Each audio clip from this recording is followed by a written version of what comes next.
Hi guys, I'm gonna go through this very interesting hand that I played that I thought I should share. It's not a conventional move and you don't see it happen very often, but anyway, I'm just gonna go ahead. So I'm on 4-5 suited on the cutoff. I raise.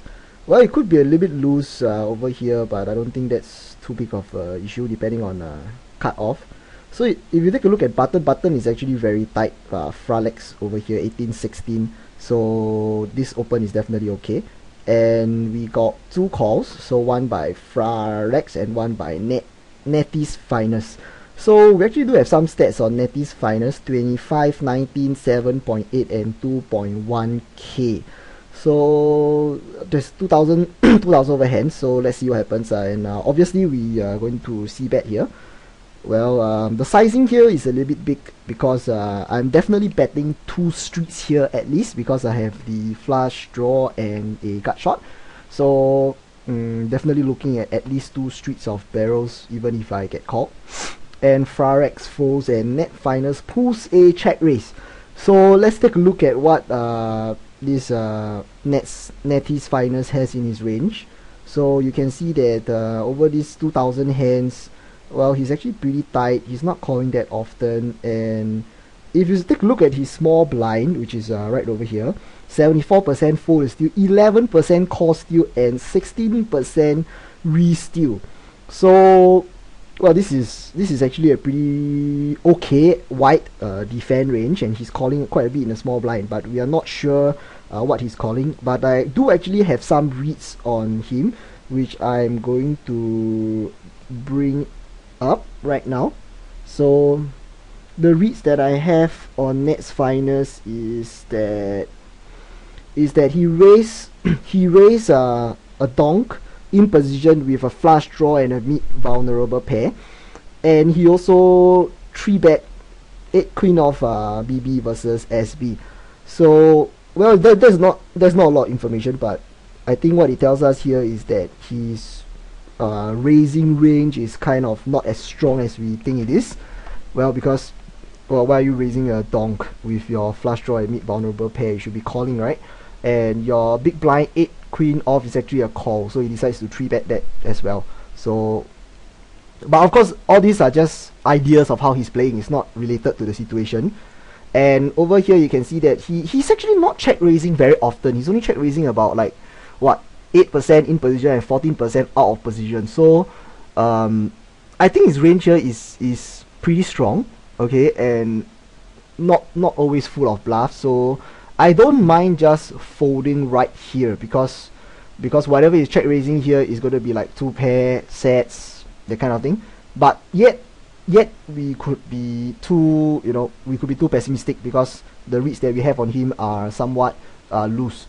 So if I didn't have any reads on him, I think folding here is actually pretty okay, because if a flush comes and I go all in, I wouldn't be surprised if he also has a better flush, because that's something like right at the top of his range. And if I hit my flush, he might give up. Yeah, so I don't mind just folding here. But because of the reads that I had that he was check raising a little bit loose, I decided to call, and of course hope to hit. So I called. But without readless, I think folding is fine, although I have a flush draw. And and a 2 comes, which is terrible for a hand, because if he has a set here, he now has full house. And obviously I don't think the 2 in his range, unless he has like pocket deuces. So any like 10s here has full house, aces here has full house, ace 10 of course I think he would still bet, because yeah, I think ace 10 is still gonna continue betting. So I basically decided to give up my hand over here, because I mean our hand sucks. What are we going to try to do? Hit a flush, and it's the lowest possible flush, or hit a straight? Not likely. So I've already decided to give up this hand. But then he checks, so I'm like, I mean I don't understand why he checks, but if he ever fires a bet, I'm just going to fold. And then a queen comes, so, and he checks again. Okay, now this is interesting, because if he has an ace, he should be betting by the turn or the river, and he checked both streets. So I think, I mean, of course he could have an ace, but if he has an ace, it's probably going to be ace 10, right? Then why isn't ace 10 betting? Or ace deuce? I mean, why would you slow play to the river? And we seen him check raising we see him raising some kind of a draw, you know, and some kind of a middle pair. So I think his range here has a fair amount of flush draws. So flush draws maybe something like king 9 of clubs, which beats me. I mean, basically everything here kind of beats me. So he could also have something like a 10-9, because we saw him sort of raising that before. So what happens is that, of course, a ace, if he ever has an ace here, he's never folding, and obviously to try to fold an ace here is suicidal. But I think we could actually fold out some better hands, which like the 10. So if we actually check raise with a 10-9 or something like that, you know, we could get him to fold, because the queen on the river is sort of like an overcut and weakens the 10. And we don't actually have a fire very big here, because you are folding out third pair. So I'm looking at something like $8. And also at the same time, we are also folding out quite a number of draws. King 9. Of course, the queen is not going to fold if he has something like king queen. And I don't know, maybe even like 6-8 suited of clubs. So I think that I don't know how much of that is in his range. Maybe 30%, 40%, and that's all we are folding. We are folding nothing here. So we are folding like all the king highs, 8 highs, and everything else.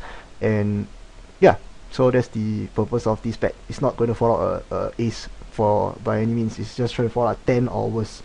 And yep, we're right this time. Yeah, so that concludes this hand. Thank you for watching.